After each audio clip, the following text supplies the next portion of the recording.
everyone, and welcome back to the special Sunday edition of Wake and Take, where we give you the top starts and sits by position for the week. This week, we're of course discussing week 2. I've got the best start: quarterback, running back, wide receiver, tight end, the players to sit at those positions, as well as 3 flex plays that you need to keep your eye on this weekend as you're setting your lineup. So go ahead, take out your coffee, sit back, relax, and enjoy the show.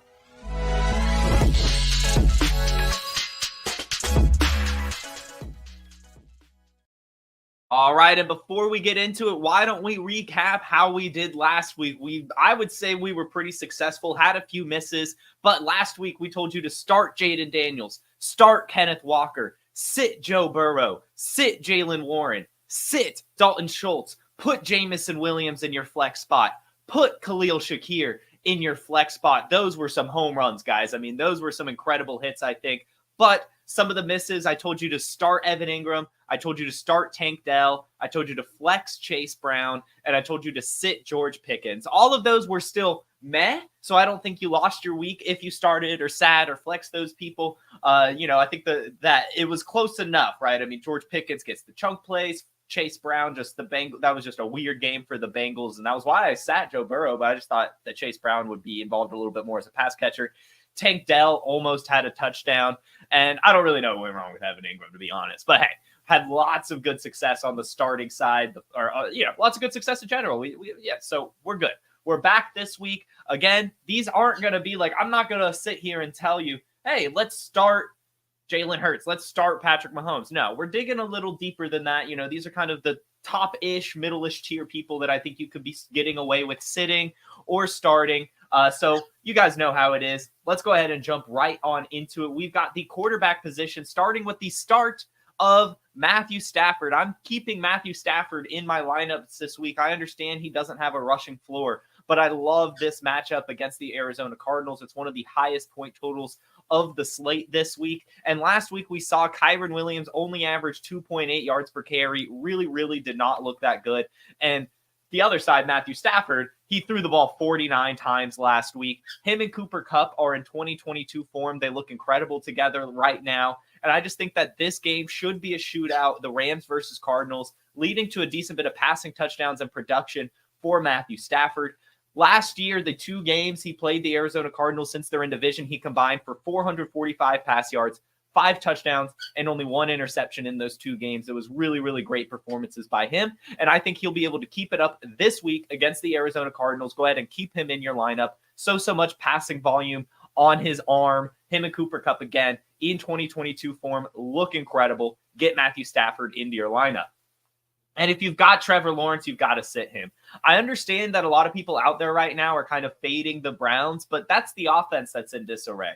I know last week the Cowboys kind of embarrassed the Browns, but that was largely due to turnovers, as well as just that offense not being productive at all, giving short field to the Dallas Cowboys. And even though the Cowboys won that game pretty handedly, Dak Prescott really didn't have that great of a game. He only had 179 pass yards, only had 1 touchdown, finished with 11 points, finishing as the quarterback 22 on the week. The Cleveland Browns defense is still really good. Last year, they were number 1 against pass yards allowed. They only allowed 2,800 pass yards over the course of the entire season.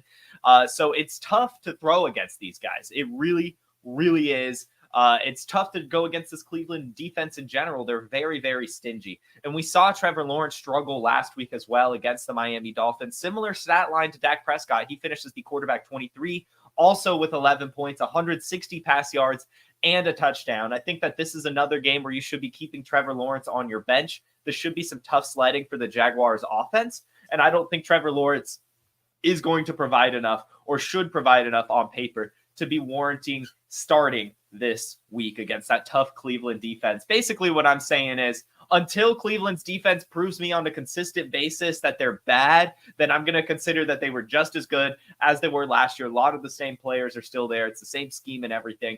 The Cleveland defense is definitely still good, so I would be worried about starting Trevor Lawrence. Moving to the running back position, we're rolling with Tony Pollard, guys. This is a player we were talked about a lot over the offseason. I kept mentioning to try to target this guy. The Tennessee Titans didn't pay him that money to not utilize him, and we saw in week 1 he owned the backfield. 16 carries to Tyjae Spears 4. He also had 4 targets and 3 receptions. And Tyjae Spears also had 4 targets, but brought in 4 of them. But basically, Tony Pollard, that is 19 touches to Tyjae Spears 8. This is his backfield. And we saw against the New York Jets last week, Jordan Mason run absolutely wild. Of course, a lot of that's going to come from the incredible offensive line and run scheme that the 49ers operate under. But still, I think that the Titans will be looking to run the ball as well, especially with Sauce Gardner taking away Calvin Ridley and DeAndre Hopkins still being less than 100%. I could see this Titans team not only relying on the run, but also Tyjae Spears and Tony Pollard out of the backfield as pass catchers in this game. So I want Tony Pollard in my lineup. We're starting it up against the New York Jets, and we will be sitting Aaron Jones against the San Francisco 49ers. Aaron Jones last week did have more opportunities than Ty Chandler, but Ty Chandler did have more receptions in the game. And I think that this is going to be a game script that favors the more pass-catching running back in Ty Chandler in this game. This is a game script guess. So, I mean, if you don't want to go with this, then I get it. But the 49ers defense is incredible. Last year, they were number 1 in rush attempts, only allowed the third least amount of rushing yards as well, the 4th least amount of touchdowns, only 1,500 rush yards and 10 touchdowns allowed over the course of the season last year. Just such a tough defense to go up against. And I really think that this Vikings team is not going to look as good as they did last week against the New York Giants. Sam Darnold, I'm fully expecting to turn right back into Sam Darnold, especially going up against the 49ers who practiced against him all year last year. I think this is going to be very, very tough for the Minnesota Vikings. So it's going to be very tough for Aaron Jones to find any relevancy unless he gets a ton of passes. But they have Ty Chandler there, who again had more receptions than Aaron Jones last week. Aaron Jones had 13 carries and 2 receptions. Ty Chandler had 8 carries and 3 receptions. So Aaron Jones might still get some catches, but I could see them leaning on Ty Chandler in this game against the 49ers, given it's such a tough defense, and they're probably going to be playing from behind and probably lose this game pretty quickly. Even that's how I'm looking at it. Either way, I think that this 49ers team is going to absolutely run over the Minnesota Vikings on defense and on offense, really. So I'm going to be sitting Aaron Jones. Moving on to the wide receiver position, we're throwing Rashid Shahed into our lineup this week. The first touchdown in the NFL season, well, I guess on a Sunday, came from Rashid Shahed last week. Derek Carr's first pass attempt was a touchdown to Rashid Shahed, and he finishes the day with 5 targets, brings in 3 of them for 73 yards in the aforementioned touchdown. And it could have been a lot more, but the New Orleans Saints completely ran away with that game quickly to where they were able to abandon the pass and just lean on frickin' Jamal Williams. This game against the Dallas Cowboys, I could see Chris Olave having another rough match, having to go up against Trayvon Diggs all game, leaving the door open for Rashid Shahed to continuously sneak past this defense and get some targets from Derek Carr. I think the Saints will actually be playing from behind in this one, which is a game script that benefits Rashid Shahed. And hey, maybe he'll have some special teams production as well to help out your team. Either way, we are firing up Rashid Shahed against the Dallas Cowboys. Chris Olave has a tough quarterback matchup, and I think that this is a game script that will benefit the Saints passing offense. So I want Rashid Shahed out there. And the wide receiver will be sitting, and we'll see there's going to be some developing news on this, but it's DJ Moore. And this is more so if Rome Odunze and Keenan Allen are out. But even if they are out there, I don't expect them to really be able to make much noise. So I'm expecting this Houston Texans defense that's already stingy enough to basically take away DJ Moore and make Caleb Williams beat him on with his legs, with the run game, or really just the rest of the pass catchers in general. So I think this could be a very, very tough matchup for DJ Moore. He already has a really good corner covering him in Derek Stingley. Now he's probably going to be double or triple teamed if the other wide receivers are out. And Caleb Williams looked pretty bad last week already, so it's very tough to want to bet on that going into only week 2. So I think we're going to be sitting DJ Moore, right? Caleb Williams last week struggled immensely. And while Moore did get 8 targets, he only brought in 5 of them. And those 5 receptions only led to 36 yards with no touchdowns. I could see the Bears having a very tough matchup against these Texans. Could also end up being low scoring as that Bears defense looks pretty good. And I think if Rome Odunze and Allen are out, DJ Moore is going to be the entire defensive game plan to keep him out of the game and make the Bears try to score with the other guys. So if you have DJ Moore, sit him this week. It's a tough matchup. And there's not going to be much help opening up the field for him. It's looking like even if Rome Odunze and Keenan Allen are out there, they're definitely not 100%. And I doubt the defense is going to put much effort into stopping those guys. So sit DJ more. Moving to tight end, this is one that's, this is where we get ballsy. We missed the tight ends last week, our start. So we'll see if we can bounce back this week. We're going deep because there's already been some injuries piling up at tight end. So for the most part, if you got your guy, you're not even questioning about who you're starting. So I decided to go a bit deeper than usual for the tight end position in particular. And we're going to start Mike Gesicki.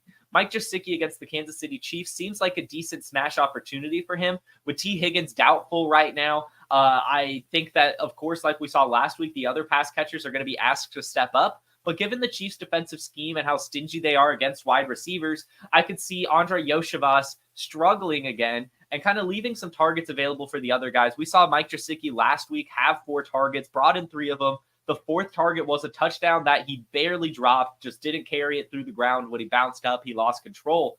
But Mike Gesicki, I think, will be relied upon again. Last week, he only had a 35% snap share and a 47% route participation, and he still was able to get 4 targets in this offense. I think we'll see an uptick in his usage this week. I think this will be a good game for the Bengals to try to bounce back and get right. We know Joe Burrow rises to the occasion, especially against the Chiefs. That's a little bit of a rivalry. So I'm expecting a huge Jamar Chase game. I'm expecting a good Joe Burrow game, but I'm also expecting a pretty decent Mike Gesicki game, and you're able to get him very, very cheap right now. I think the game script will benefit him. I think T. Higgins being out will benefit him, and I think his usage will even go up as the season goes along. So get Mike Gesicki while you can, and take the risk of starting him this week in the fun matchup against the Kansas City Chiefs. And then we will be sitting Isaiah Likely. Now, this is more so for the people that spent like all their fab on Isaiah Likely, went out and traded a ton for him, and think that Isaiah Likely is going to be an every week starter, top 8 tight end, total stud going forward the rest of the season. That's not going to be the case. If you have Isaiah Likely, I am very, very cautious this week. I know that could be wrong. I know that could burn me, but everything last week is so easy to explain away. 1, Mark Andrews hadn't really practiced at all during training camp and was not close to healthy either. And the defense was pretty much just covering him, leaving the door open for Isaiah Likely to get sneaky usage in this game. Now they're going up against the Raiders, and I don't think this game script will benefit the passing game in the way it did last week. And Mark Andrews is only going to get healthier as the season goes along. And I think that Mark Andrews will be utilized a bit more as well as the season goes along. He was on the field more than Isaiah Likely last week. He ran more routes than Isaiah Likely last week. He just wasn't really targeted because the defense was taking him away. And he was less than 100%, so I'm sure it was just part of the game plan to use him a bit more as a decoy. I don't think that's going to be the case all season, and I do think that Isaiah Likely is still the tight end 2 on this team, 3rd in the pecking order behind Zay Flowers and Mark Andrews. Could still have a decent game, but this is a game script where I just don't see it really benefiting the passing game, and I think that Mark Andrews is going to get more usage as well. So I just want to be sitting Isaiah Likely. If I have any really better option, really, like any name value, like going into the season that you had ahead of Isaiah Likely, you should be starting them over Isaiah Likely. Now, if he proves me wrong this week, then he's become an every week starter. But I just don't think he's there yet. I would like to see him do it against a negative game script for the passing game. And also with Mark Andrews also getting some involvement as well. We're going to be sitting Isaiah Likely. Definitely don't start him over your studs. Keep him on the bench. Let him prove it to you and go from there. So those are our starts and sits by position. Let's move into 3 bonus flex plays for the week. And this first one's going to be cheating, but we're about good advice here. If you have any doubts about starting Jordan Mason this week, don't. If you have Jordan Mason, he is a lock for your lineup every single week. That offensive line is incredible. The running scheme is incredible. And we just saw Jordan Mason tear up the Jets last week. Now he has an even easier matchup against the Minnesota Vikings. This should be a game script that benefits him as well. Keep Jordan Mason in your lineups. Brandon Cooks as well. I know this is a little bit more of a slam dunk again. Given that Jake Ferguson is out, the targets have to go somewhere. And why not Brandon Cooks, who last week actually looked pretty decent. He had 7 targets, brought in 4 of them for 40 yards and a touchdown. I think that type of usage will continue and maybe even grow as the season goes along. So throw Brandon Cooks into your lineup, especially while Jake Ferguson is out.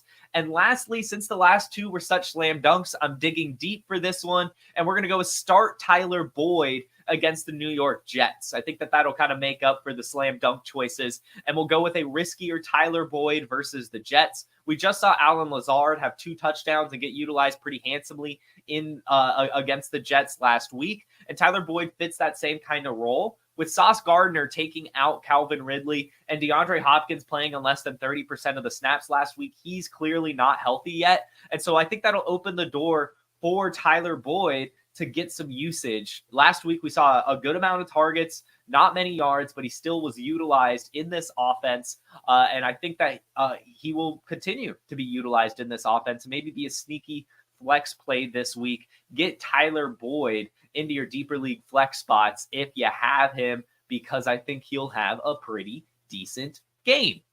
Ladies and gentlemen, happy week 2. We have done it. Those are our starts and sits. Those are our 3 flex plays. That was the week 2 Wake and Take bonus episode of Starts and Sits. Thank you all so much for tuning in. Make sure you hit that like button. Make sure you subscribe to the Player Profiler YouTube channel. And make sure you tune in tomorrow as we come back live, 10 a.m. Eastern, on the Player Profiler YouTube channel for some week 2 reactions. You all have a super Sunday, and I'll see you tomorrow. Peace. Hey, I want to thank you for being part of this broadcast. If you have any thoughts on it, leave a comment. If you enjoyed it, make sure you leave a like. And if you want to see more shows on the Player Profiler channel, subscribe to it. That's how we know you want more.